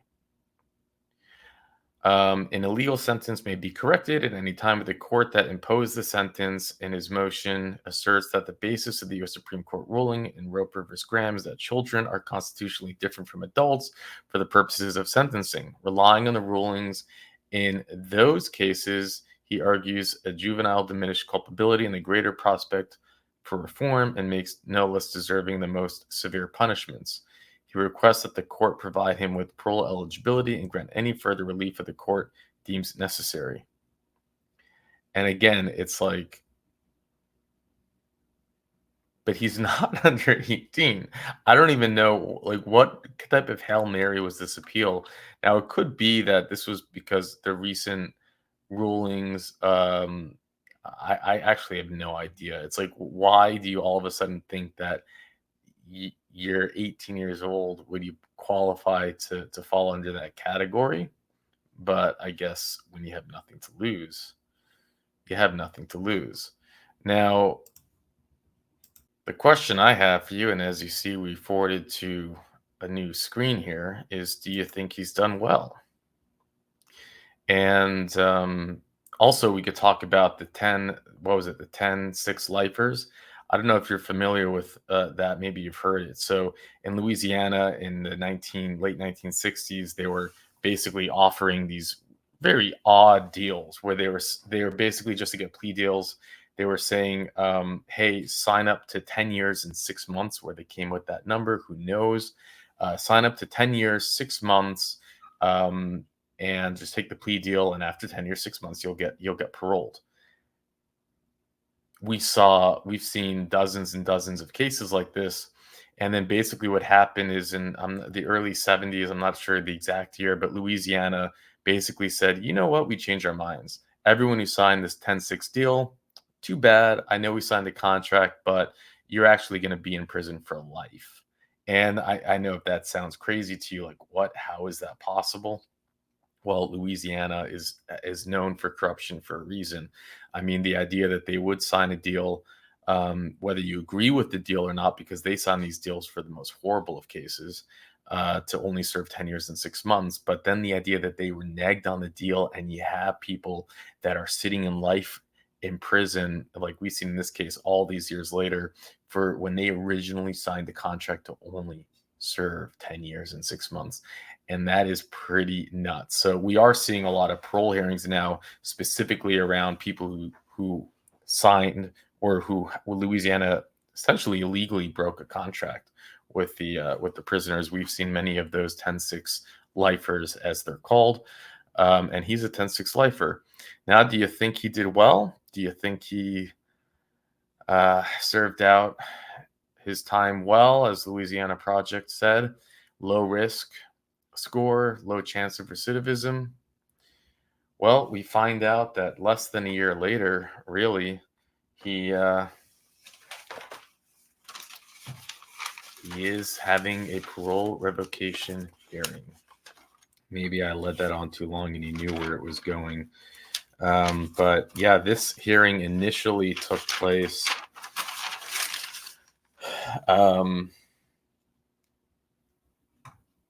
in 2023.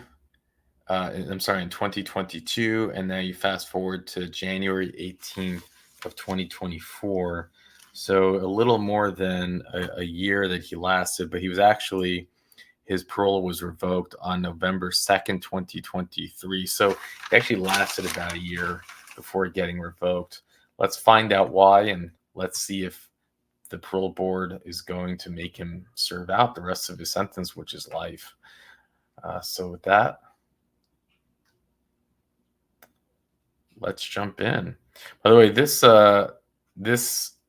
CO, he reminds me of what's his name? Hodor from Game of Thrones. Does he remind any of you of that? Hodor. I should pull it up on the screen. Or Here we go. Let's see.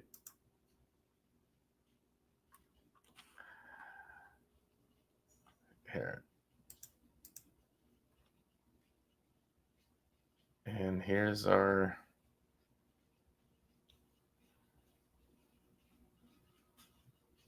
okay. Here, let's see. Wait, hold on. Let me pause it right here. Well, I'm not really pausing it, but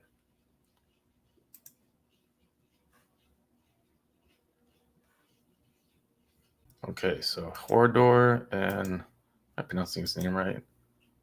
What do you think? Similar? Okay. But let's go jump into there.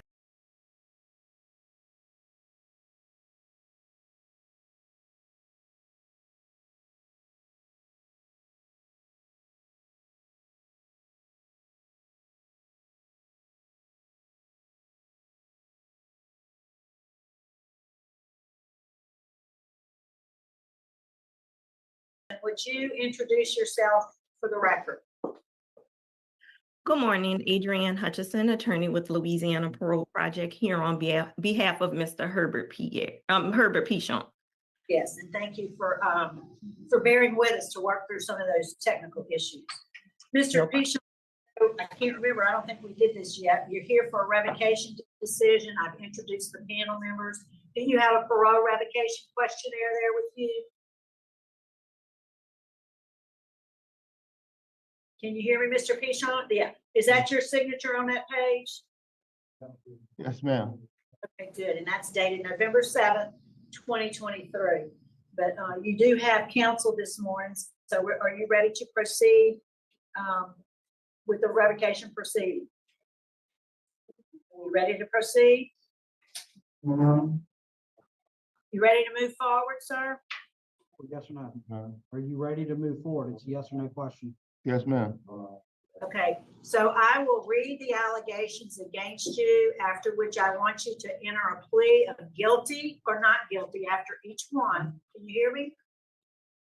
I'm trying to hear. I know I have a little hard of hearing. I know I had a hearing aid when I was in Angola, and I don't have nothing now. So I'm trying to hear. Talk loud. I'm gonna talk loud. Does that help? Okay. Okay. I'm going to read the allegations against you, after which you'll enter a plea of guilty or not guilty. Your case has been assigned to Mr. Freeman, so after we go through each allegation, I'm going to turn it over to him. He'll ask you some questions, and then we'll turn it over to Ms. Hutchinson, to your attorney, so she can make her presentation, okay? Mhm. I believe we also have Mr. Myers here who wants to say something. We'll call on him also. But first, let's get started. Mr. Pichon, you're accused of violating the conditions of your parole, which state condition 4A, your phone contents contain a video taken that shows you were at the LaBerge Casino on January, is it November 2nd? November 2nd, 2023. You verbally admitted to taking the video and going to the LaBerge Casino in Baton Rouge, Louisiana.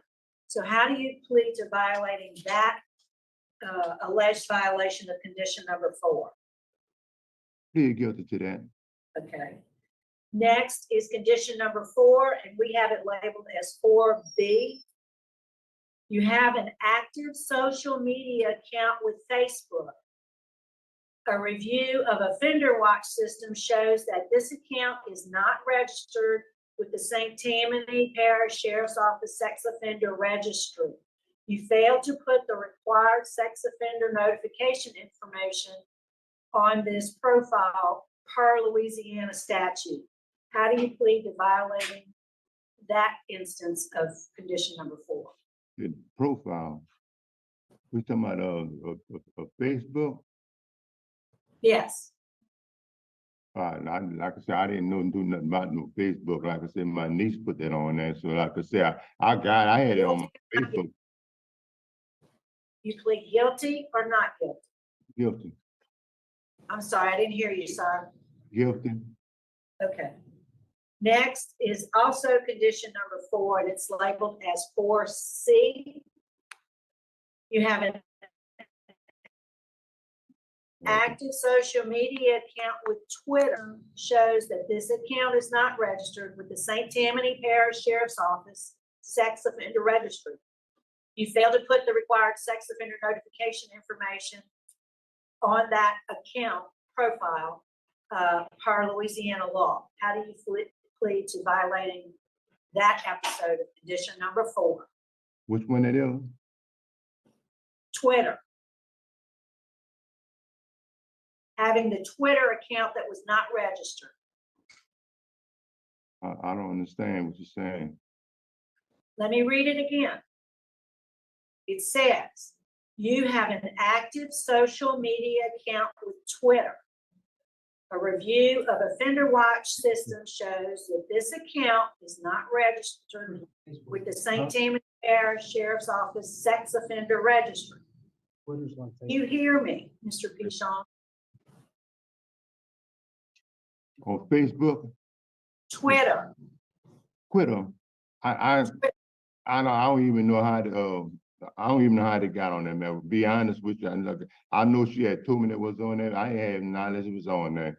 Like I said, my niece might have put on there. So you're pleading guilty or not guilty? Guilty. Because I'm not denying it's on there. I just don't know it was on there. I'm not denying it wasn't on there. I just don't know. Read it again. It says, you have an active social media account with Twitter. A review of Offender Watch system shows that this account is not registered with the St. Tammany Parish Sheriff's Office Sex Offender Registry. You hear me, Mr. Pichon? On Facebook? Twitter. Twitter. I don't even know how to I don't even know how they got on there, man. Be honest with you. I know she had told me that was on there. I had knowledge it was on there. Like I said, my niece might have put on there. So you're pleading guilty or not guilty? Guilty. Because I'm not denying it's on there. I just don't know it was on there. I'm not denying it wasn't on there. I just don't know it was on there. Your plea, guilty or not guilty? Guilty. You said guilty? Guilty. We'll talk about it in a second. Next is also condition number 4. We have it labeled as 4D. You have an active social media account with TikTok. A review of Offender Watch system shows this account is not registered with the St. Tammany Parish Sheriff's Office Sex Offender Registry. You failed to put the required sex offender notification information on this profile account per Louisiana law. How do you plead to that violation? Guilty. Next is also condition 4. We have it labeled as 4E. Your phone contained photos that show the offender, you, wearing a Halloween mask at a Halloween gathering over the holiday weekend. This is a violation of Revised Statute 14:313. Wearing masks, hoods, or other facial disguises in public places is prohibited. How do you plead to violating condition number 4 in that instance? I didn't know I couldn't wear no mask. Nobody never told me. You plead guilty or not guilty? Guilty. All right. Next is special conditions, condition number 13. It states, this is A, which juvenile sex offender contract. Your phone contains photos and a video that shows you were present at a Halloween gathering over the holiday weekend in which minor children were present at the gathering. This is a violation of your sex offender contract that prohibits contact with minor children. On November 2nd, 2023, you verbally admitted to being present at this family gathering and taking the video located in your cell phone. How do you plead to violating that special condition? Guilty. And then here's 13.2. You have an active social media account with Facebook. 13.3, you have an active social media account with Twitter. 13.4, you have an active social media account with TikTok. A review of Offender Watch shows that these accounts are not registered with the St. Tammany Parish Sheriff Sex Offender Registry. You failed to put the required sex offender notification information on those profiles per Louisiana law. So how do you plead to violating special condition 13.2, 3, and 4? Guilty. Okay. And then lastly is also condition number 13, special conditions B, community service work, 6 hours a month. You have failed to provide documentation of successfully completing community service work monthly. How do you plead to violating that special condition? Not guilty. Not guilty. Okay. Your case has been assigned to Mr. Freeman. Would you answer his questions?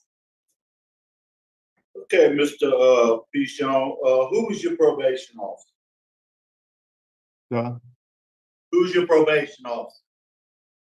Ms. Hennaway, Okay. Did she sign you up for probation? probation. I didn't Bro. get that. I didn't get that question. Was she the one that went over all your conditions? I don't understand what you're saying. When you came to the office, when you got out of prison, was she the one to go over your conditions? No, Who was that? no, she wasn't the one. Do you remember who it was? It was two guys that was in the office when I went in there. And he was reading everything out and just, he explained that to me, reading everything out, told me to sign this and sign that, and kept reading to me, sign this and sign that. And then after I got finished signing everything, he told me, he said, well, look, I'm just getting this out the way. He said, I ain't the parole officer, I'm just getting out the way. So when she come in there, she ain't got to worry about all this stuff. And 2-3 minutes later, she walked in the office and she said, well, I'm your parole officer. Now I said, okay. Hemingway. Well, I know one of the guys, but I don't know the other one that was reading everything to me and telling me sign this and sign this and sign it. Then he told me, so why ain't you parole officer? So your defense is gonna be that you didn't know what was in that contract? So, Your defense is gonna be that you don't know what was in the contract. no, sir. You didn't know you wasn't supposed to be on Twitter. You didn't know you wasn't supposed to be on no computer. But they didn't explain none of that to me. Like I asked 2-3 people, when people would tell me about social media, I would ask them, what is social media? Because I didn't know what social media was. And I asked quite a few people. And then when they told me about Facebook, I said, oh shit. I said, you know, I had it on there. Like I said, my niece put it on there, ain't nothing I could do. I don't know how to take it. I don't know how to take nothing. No, I don't even know how to send a picture to nobody. You know, it may have been locked for 54 years. Why did you take that video? In his life, don't know nothing about no cell phone. Who took the video for you? So, Who took the video? you talking about the party? Yeah. Yeah, I took that. Okay. You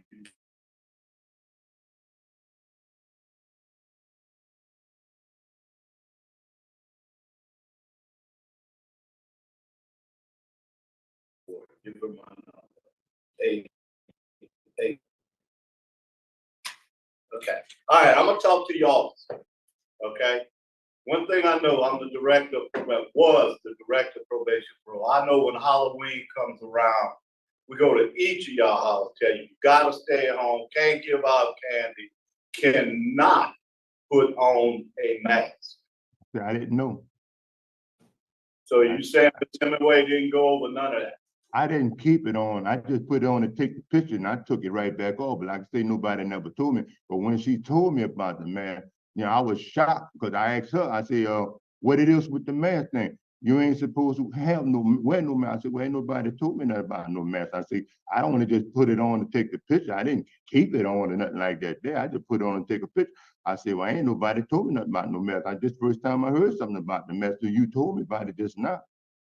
Okay, okay, and my last question is that you did not know that you was not supposed to have social media accounts. No, I didn't know what social media was. I asked 2 or 3 people what it was. When they told me about it.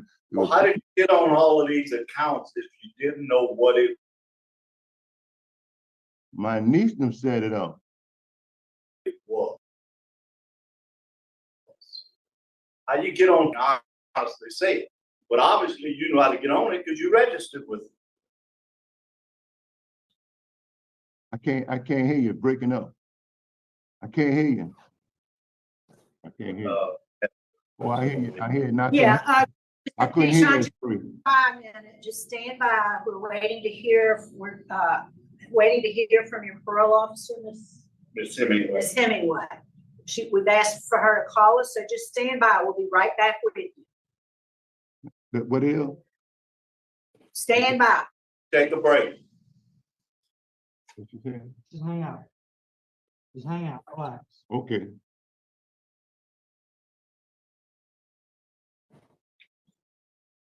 Mr. Bouchon, can you hear? All right. Madam Chairman, before we go any further, I'd like to make a motion and we go into executive session to discuss confidential matters. A second. We have a motion by Mr. Roche, a second by Mr. Freeman. Could we do the roll call, please? Chair. Yes. Yes. Yes. All right, Mr. Bouchon. We are back in regular session. And so at this time, we'd like to hear from Ms. Hutchinson, your attorney. Ms. Hutchinson, we'd like to hear your presentation. Would you like me to go before Carrie, or did you want? Yeah, go ahead. We want to hear from you. Thank you. Mr. Pichon was granted parole in November of 2022 after serving about 54 years in prison. His parole eligibility came through Act 544. He was a 10-6 lifer who pled guilty in 1970 to his offenses. The world 54 years later requires a substantial adjustment for Mr. Pichon as well as his family. And I believe that's what we see in these violations. He has taken accountability for them, but I don't believe there was any malicious intent in the violations. And it's nothing that can't be addressed without additional support from Mr. Pichon and his family to understand the general conditions of parole, as well as the extra layer of conditions that are required by sex offenders.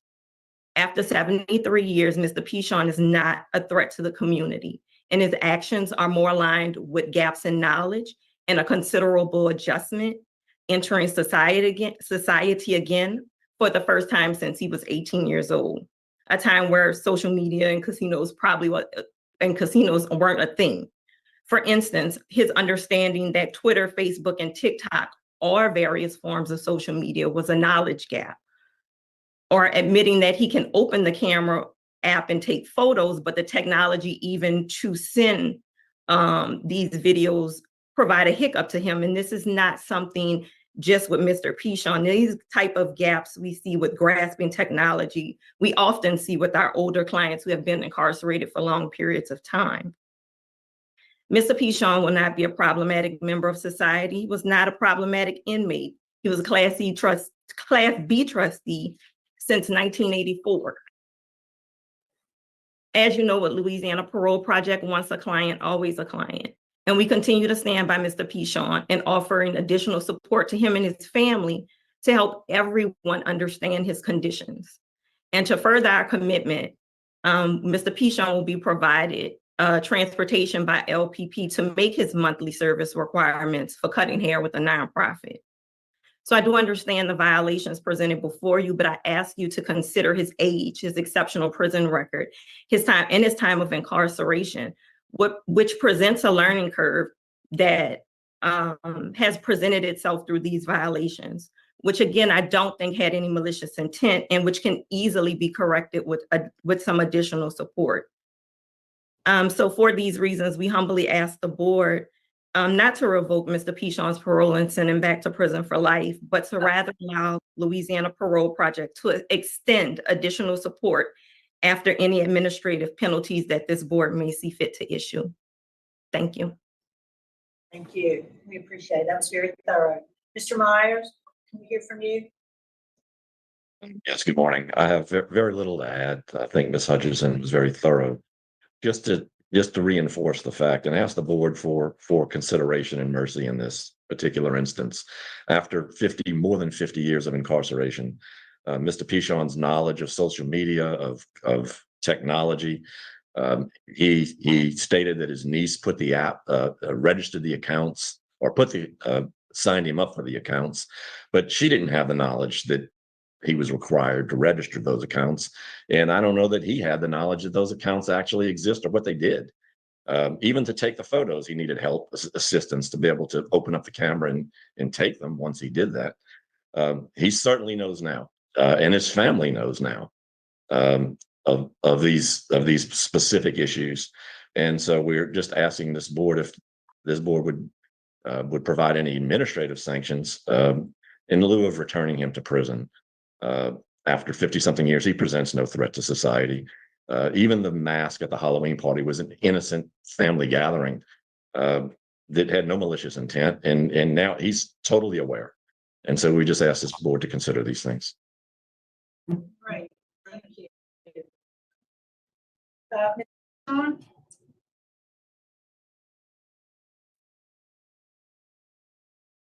Mr. Pichon, are you still with us?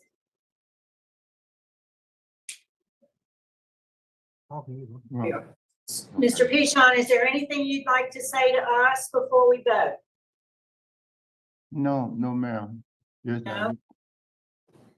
like I said, I just appreciate everything. Like I say, all this was done. Like I say, I didn't mean no harm or nothing like that. Like I say, I wasn't trying to hide nothing because it was right on my phone. I didn't try to hide it. Like I said, I could easily have somebody take it off or nothing like that. Like, I didn't think it was no harm. That's one of the reasons why I left all that on there, because like I say, after 72 years, I never been at a family gathering. I never had a birthday party before.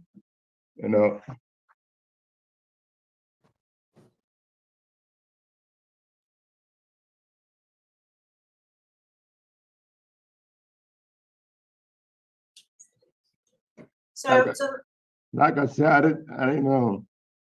Like I said, I never been to no family party before. I never had a birthday party before. Like I said, I didn't mean no harm about all this stuff. I just, I wasn't even planning on going there. Just my friends just told me everybody was expecting me, wanted to take pictures, and I was sitting at home. My lady friend come got me, and when I told her, I said, well, I ain't got no pajamas. She said, well, your niece got pajamas for everybody. So I went there and I put pajamas on, and I had one of my nieces I haven't saw, but she wasn't born when I got locked up. Well, she was 40-something years old. And I said, well, I told her, well, I ain't got a picture of you. So I took a picture of her, and I was sitting beside my sister. I said, well, take a picture of you. And then my niece come out there, bears a mask out there, everybody, and I put my mask on my head when I was just sitting by my sister, and I just flipped the mask down and just took a picture of myself, which, like I said, I ain't mean no harm. I wasn't even trying to hide it. That's why everything was still on my phone. I wasn't trying to hide it. I ain't mean no harm by it. But I really didn't stay there. I really didn't stay for the rest of the party, because when I left the party, everybody was still dancing and having fun. Because I told my lady friend, I said, look, I got to leave.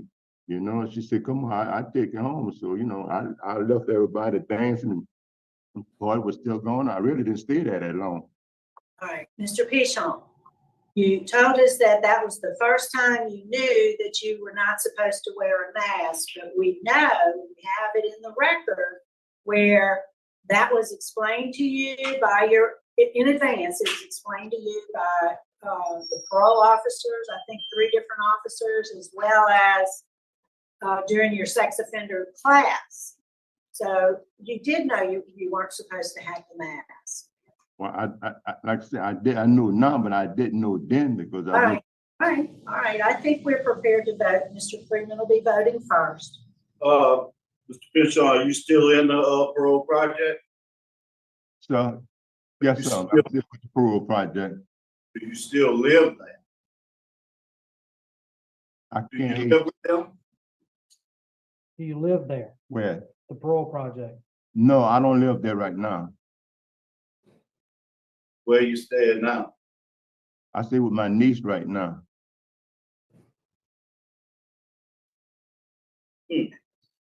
Carrie, you still there?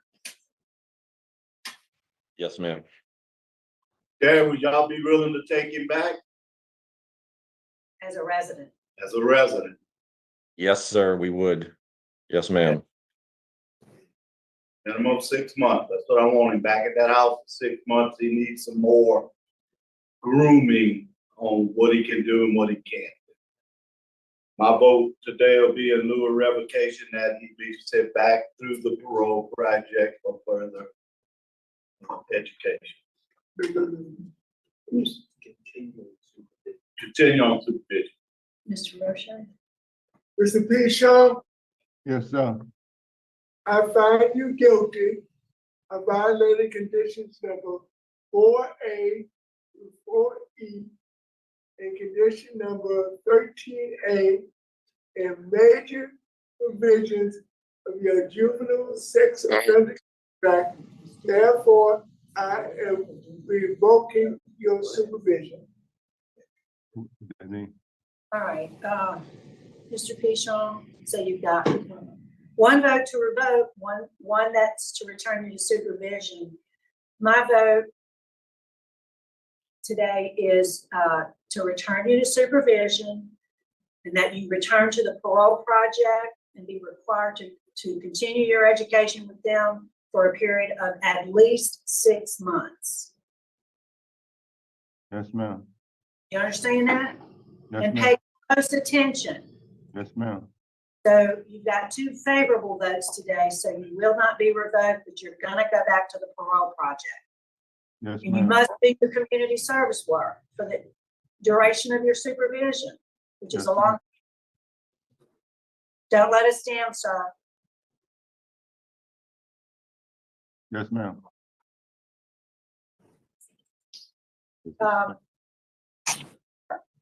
That concludes our business at St. Tammany. Thank you so much for coming on. Thank you. Y'all have a good day. Well, they didn't revoke him. And from the revocation hearings that we saw a bunch today, they weren't taking it so easy on many of the others. I think that it's okay. So how do we really unpack this? I don't think they should have revoked him. Personally, I get that he had those apps and stuff on his phone, but they didn't find any direct misconduct through those apps. It's not like he was messaging specific people. Remember, they have his phone. It's not like they found him going to illicit websites or things like that. It was that he had the apps. Frankly, I believe the story that he had his niece put those apps on his phone. Especially even Twitter. It's like, I just don't see, it's like, oh, let me go install Twitter. Let me go install. But why would she do that and create the accounts for him? I don't know. Maybe she was bored and saw it and decided to make the accounts. I'm really not, I think there are certain scenarios where that could have happened. Now that he knew he shouldn't have had it, you would have assumed that he didn't know that. But again, they were taking it easy on him. Now the whole idea of the mask thing, yeah, that's really a thing. You can't wear masks because, of course, they don't want you. That would be a great opportunity for offenders on Halloween to go places they're not allowed to go. So they automatically create the rule you can't even be caught with a mask. And here he is taking a picture wearing a mask. And I guess where you got to give really pretty decent credit is his parole officers and those that are watching him. I mean, they're paying a sharp eye and decided that it was enough to revoke him. But like I said, it was a family party. It's not like he's going out to other people's parties. I think that it would have been pretty terrible to revoke him for all of those violations. But we have seen people get revoked. I don't know if you want to say for less, but we saw someone the other day who his offenses were aggravated robbery. That's what he had gotten locked up for. He had served something like 30 years in prison when he got on parole, and he stole an Amazon box from a neighbor, and that was his only offense. And he was revoked. So you never know what can happen here. But the parole project showing up probably makes a big difference. He has to go back and live with the parole project. When the parole project came up and said, once a client, always a client, that's straight up a lie. Okay. We have seen, for example, the person who stole the Amazon box. Guess who was not there to represent him? The parole project. We have seen many revocation hearings where the parole project is nowhere to be found. So stop talking out of two sides of your mouth, parole project. But lucky for them, they get to sign him up as a client again for another 9 months or something. So that's revenue in their pocket, which is, of course, what keeps them going. But, without being facetious, it is nice to see them show up for someone and keep him out of prison, because what he did, of course, was horrible and scary. But the question is, was he doing anything now to make him a risk? And do you think that he is a risk? But kind of interesting, right? The low chance of recidivism. But, again, he didn't commit another crime. He just violated his parole in those ways. And anyways, thank you, Richard, for the information. And we can move to the next hearing. Also, sorry about the parole revocation hearings for today were just awful. For whatever reason, the internet connection was just awful the entire day. The camera angles are a little different. I don't know what Louisiana did, but they messed things up even worse, if you could imagine. But let's move to the next one.